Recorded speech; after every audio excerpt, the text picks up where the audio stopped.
आज राणा सांगा की जयंती है। इस मौके पर उत्तर प्रदेश के मुख्यमंत्री योगी आदित्यनाथ ने उन्हें नमन किया। उन्होंने सोशल मीडिया पर पोस्ट करते हुए लिखा, राणा सांगा धर्म रक्षा के लिए समर्पित एक परम प्रतापी योद्धा थे। उनकी राष्ट्रभक्ति और त्याग की गाथा इतिहास का स्वर्णिम अध्याय है। उनका शौर्य युगों युगों तक भारत भूमि को स्वाभिमान से सिंचित करता रहेगा। वीर योद्धा राणा सांगा की जयंती को लेकर आगरा में सुरक्षा व्यवस्था कड़ी कर दी गई है। यहाँ पर क्षत्रिय करणी सेना शक्ति प्रदर्शन कर रही है। गढ़ी रामी गांव में राणा सांगा की जयंती मनाई जा रही है, जिसमें देश भर से लाखों क्षत्रियों के पहुंचने का दावा किया जा रहा है। ये कार्यक्रम शाम 5 बजे तक होगा। करणी सेना ने इस रैली को रक्त स्वाभिमान सम्मेलन नाम दिया है। इसी के साथ करणी सेना राणा सांगा के बयान का विरोध कर रही है। करणी सेना के इस विरोध प्रदर्शन को देखते हुए सांसद रामजी लाल सुमन के घर की सुरक्षा बढ़ा दी गई है।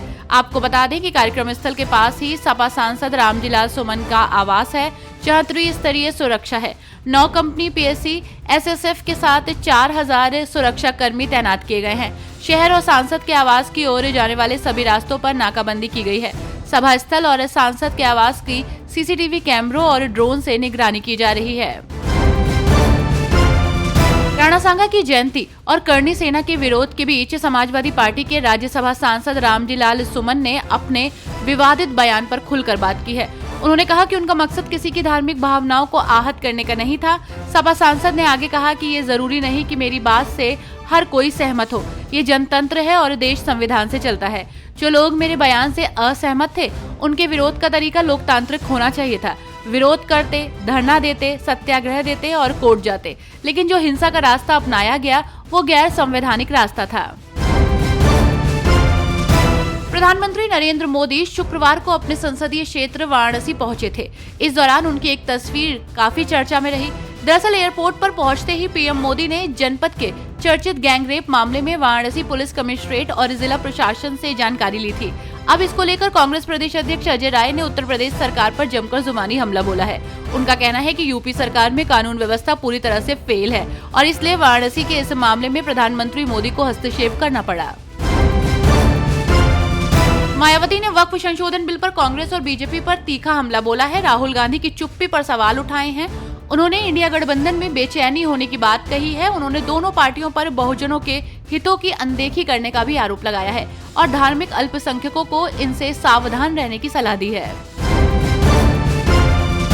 यूपी में पीडीए यानी कि पिछड़ा दलित अल्पसंख्यक फॉर्मूले के सूत्रधार अखिलेश यादव की समाजवादी पार्टी पर बाबा साहब अम्बेडकर का अपमान करने का आरोप लगा है।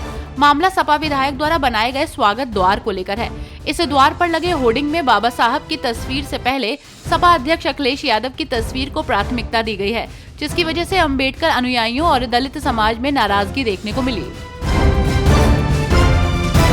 बीजेपी सांसद ने सीएम ममता बनर्जी के बयान की आलोचना की है। साथ ही वक्फ बोर्ड को लेकर हो रहे विरोध प्रदर्शन और दिल्ली में विरोध के पोस्टर के सवाल पर साक्षी महाराज ने कहा कि जब दवा डाली जाती है तो कीड़े बिलबिलाते हैं। इतनी बढ़िया दवा मोदी जी ने डाली है। विपक्ष तो अब तक देश को लूटता रहा, जो कीड़े लगे थे वो अब बिलबिलाने लगे हैं।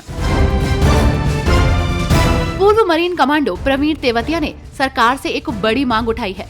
आपको बता दें कि 26/11 आतंकी हमले में आतंकियों को ढेर करने वाले पूर्व मरीन कमांडो प्रवीण तेवतिया ने आतंकी तहव्वुर हुसैन को लाइफ फांसी की सजा दिए जाने की सरकार से मांग उठाई है। उनका कहना है कि अन्य देशों की तरह सजा मिलनी चाहिए, जो एक मिसाल बने। मुंबई हमले की मास्टरमाइंड तहव्वुर राणा के प्रत्यर्पण को लेकर हो रही राजनीति पर पूर्व कांग्रेस नेता और कल्कीधाम संभल के पीठाधीश्वर आचार्य प्रमोद कृष्णम की प्रतिक्रिया आई है।